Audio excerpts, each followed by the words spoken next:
കേരള സർവകലാശാലയിലെ കസേര കളിക്ക് അവസാനമാവുകയാണ്. കസേര കളിയുടെ ആരംഭം എന്താണെന്നൊക്കെ ഞാൻ പറയാതെ തന്നെ പ്രേക്ഷകർക്കൊക്കെ അറിയാം. അവിടെ ഒരു പരിപാടി നടക്കുന്നു. ആ പരിപാടിയിൽ സംഘപരിവാർ അജണ്ടയിൽപ്പെട്ട പടം വയ്ക്കുന്നു. അത് ഭാരതാംബ എന്ന് അവർ വിളിക്കുന്ന പടമാണ്. ശരിക്ക് ഭാരതാംബയുടെ പടം അതല്ല എന്ന് ഇന്ത്യയിലെ ഒരുമാതിരിപ്പെട്ട എല്ലാ ആളുകൾക്കും അറിയാം, ജനാധിപത്യ വിശ്വാസികൾക്കൊക്കെ അറിയാം. ഈ പടം വയ്ക്കാൻ പാടില്ല എന്ന് രജിസ്റ്റർ കത്ത് കൊടുക്കുന്നു. തുടർന്നുണ്ടായ വാദപ്രതിവാദങ്ങളും അവസാനം മോഹൻ കുന്നുമൽ എന്ന് പറയുന്ന അടിമ VC അദ്ദേഹത്തെ ഡോക്ടർ K സനൽകുമാർ എന്ന രജിസ്ട്രാറെ സസ്പെൻഡ് ചെയ്യുകയും ചെയ്തു. ഇപ്പോൾ ഹൈക്കോടതിയിൽ നിന്ന് ഒരു തീർപ്പ് കൽപ്പിച്ചിരിക്കുകയാണ്. ആ തീർപ്പനുസരിച്ച് ഡോക്ടർ KS അനിൽകുമാറിന് രജിസ്ട്രാറായി തുടരാം. ഇതാണ് തീർപ്പ്. ഈ തീർപ്പ് എടുക്കുന്നത് എന്ത് കാര്യത്തിലാണ്?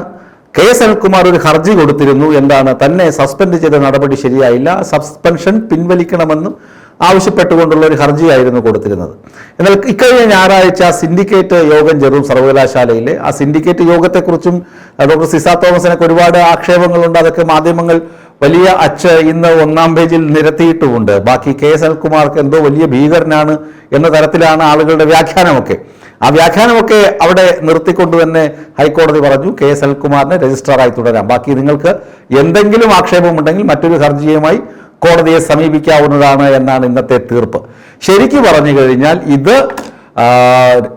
സർവകലാശാല വൈസ് ചാൻസലർ മോഹൻ കുന്നുമലിനും സിസ തോമസിനും മാത്രമല്ല, അങ്ങ് രാജ്ഭവനിലെ ഇരിക്കുന്ന ഗവർണർക്കും ഈ വിധി തിരിച്ചടിയാണ്. കാരണം എല്ലാത്തിനും വ്യവസ്ഥയുണ്ട്. ഒരു നിയമവും ചട്ടവും ഒക്കെ എല്ലായിടത്തും പാലിക്കപ്പെടുന്നുണ്ട്. എല്ലാത്തിനും അതിൻ്റെതായ കീഴ്വഴക്കങ്ങളുണ്ട്. ഇതൊക്കെ ലംഘിച്ചിട്ട് ഞങ്ങൾ ചെയ്യുന്നതാണ് ശരി, ഞങ്ങൾ പിടിച്ച മുയലിന് 4 കൊമ്പുണ്ട് എന്ന തരത്തിലുള്ള പ്രചരണമാണ് രാജ്ഭവനാകട്ടെ അതുപോലെ തന്നെ കേരള സർവകലാശാലയാകട്ടെ ഔദ്യോഗികമായി നടത്തിക്കൊണ്ടിരുന്നത്. അങ്ങനെയൊന്നുമല്ല എന്ന് മന്ത്രി ആർ ബിന്ദു, ഉന്നത വിദ്യാഭ്യാസ മന്ത്രി ആർ ബിന്ദു പറയുന്നു. അതുപോലെ തന്നെ ഒരുവിധപ്പെട്ട കാര്യങ്ങളൊക്കെ അറിയാവുന്ന ആളുകളൊക്കെ പറയുന്നു. സിൻഡിക്കേറ്റിലെ ഭൂരിപക്ഷം ആളുകളും പറയുന്നു നിങ്ങളെടുത്ത നടപടി തെറ്റാണ്. രജിസ്ട്രാറെ സസ്പെൻഡ് ചെയ്യാനുള്ള അവകാശം സിൻഡിക്കേറ്റിനാണുള്ളത്, VC-ക്കല്ല, വൈസ് ചാൻസലർക്കല്ല എന്ന് പലകുറി പറഞ്ഞിട്ടും അതൊന്നും കേൾക്കുന്നില്ല.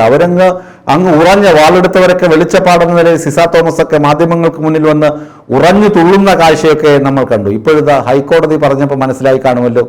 സിൻഡിക്കേറ്റ് ഒരു തീരുമാനമെടുത്തു. ഹർജി എന്തായിരുന്നു? തന്നെ സസ്പെൻഷൻ ചെയ്ത നടപടി ശരിയായില്ല, അതിനെതിരെയായിരുന്നു ഹർജി. ആ ഹർജി പിൻവലിക്കുകയാണെന്ന് അഡ്വക്കേറ്റ് ഡോക്ടർ KS അനിൽകുമാറിന്റെ അഭിഭാഷകൻ കോടതിയെ ധരിപ്പിച്ചു. കോടതി പറഞ്ഞു തീർച്ചയായും നിങ്ങൾക്ക് ഹർജി പിൻവലിക്കാനുള്ള സാഹചര്യമുണ്ടെങ്കിൽ ഹർജി പിൻവലിക്കുന്നത് ശരിയാണ്. ഈ കേസ് ഇവിടെ തീർപ്പാക്കുകയാണ്, നിങ്ങൾക്ക് രജിസ്ട്രാറായി തുടരാം. ഇതാണ് ഹൈക്കോടതിയുടെ വിധി, അല്ലെ ഹൈക്കോടതിയുടെ ഉത്തരവ്. അപ്പോഴാണ് സിസ തോമസ് സ്വകാര്യ അഭിഭാഷകനെയാണ് നിയമിച്ചിരിക്കുന്നത്. സർവകലാശാലയുടെ അഭിഭാഷകനല്ല, അവർ സ്വന്തം നിലയ്ക്കുള്ള അഭിഭാഷകനായിരിക്കണം. അതുകൊണ്ടാണല്ലോ സ്വകാര്യ അഭിഭാഷകൻ എന്ന് പറയുന്നത്. സ്വകാര്യ അഭിഭാഷകൻ പറഞ്ഞു എതിർപ്പുണ്ട്. അപ്പോൾ നിങ്ങൾക്ക് എന്തെങ്കിലും എതിർപ്പുണ്ടെങ്കിൽ അത് ഹർജിയായി എഴുതി കൊണ്ടുവന്നാൽ കോടതി പിന്നീട് പരിഗണിക്കാമെന്ന് പറഞ്ഞ് അത് തീർപ്പ് കൽപ്പിച്ചു. ഇതാണ് രാജ്ഭവനും അതുപോലെ തന്നെ രാജ്ഭവന്റെ ശിങ്കിടിയായി പ്രവർത്തിച്ച മോഹൻ കുന്നുമലിനും അതുപോലെ സിസ തോമസിനും ലഭിച്ച തിരിച്ചടി എന്ന് പറയുന്നത്. ഈ മോഹൻ കുന്നുമലിനെ ഇന്ന് എന്താണ് ചെയ്തത്? ഇന്ന് SFI അയാളെ സംഘപരിവാർ മറ്റേ ദണ്ഡക്കേന്തി പ്രകടനം നടത്തുമല്ലോ, റൂട്ട് മാർച്ചൊക്കെ, അതിനുള്ളവരെ നിക്കർ ഉടുപ്പൊക്കെ അണിയിച്ച ഒരു പടമൊക്കെ സർവകലാശാലയുടെ മുന്നിൽ വെച്ച് ഇന്ന് പ്രതിഷേധം നടത്തിയിരുന്നു. സിസ തോമസിനെ സർവകലാശാലയ്ക്ക് ഉള്ളിൽ പ്രവേശിപ്പിക്കില്ല എന്ന തരത്തിലുള്ള പ്രതിഷേധ പ്രകടനം നടന്നിരുന്നു. ഇതിനിടെ ഈ കുന്നുമല വേറൊരാളെ ജോയിന്റ് രജിസ്ട്രാറെ പിടിച്ചാക്കിയിരുന്നു രജിസ്ട്രാറുടെ ചുമതലയിൽ. അയാൾ സ്ഥാനം ഒഴിവ് കൊടുക്കുകയും ചെയ്തു. KS അനിൽകുമാർ ഇന്ന് ചുമതല ഏറ്റെടുക്കാൻ വന്നപ്പോൾ, സിൻഡിക്കേറ്റ് തീരുമാനമനുസരിച്ച് ചുമതല ഏറ്റെടുക്കാൻ വന്നപ്പോൾ അനിൽകുമാർ വന്നപ്പോൾ മറ്റേ ഹരികുമാർ അങ്ങ് മാറിക്കൊടുത്തു. ഈ ഹരികുമാറിനെതിരെയും സിസ തോമസ് അച്ചടക്ക നടപടി. എന്താണ്? ഈ ഭരണനിർവഹണ വിഭാഗത്തിൽ നിന്ന് നേരെ വേറൊരു വിഭാഗത്തിലോട്ട് മാറ്റിയാണ് സിസ തോമസ് പ്രതികാര ബുദ്ധിയോടുകൂടി പെരുമാറിയിരിക്കുന്നത്. ഇത് എന്തിനാണ് ഈ കയ്യാങ്കളിയൊക്കെ?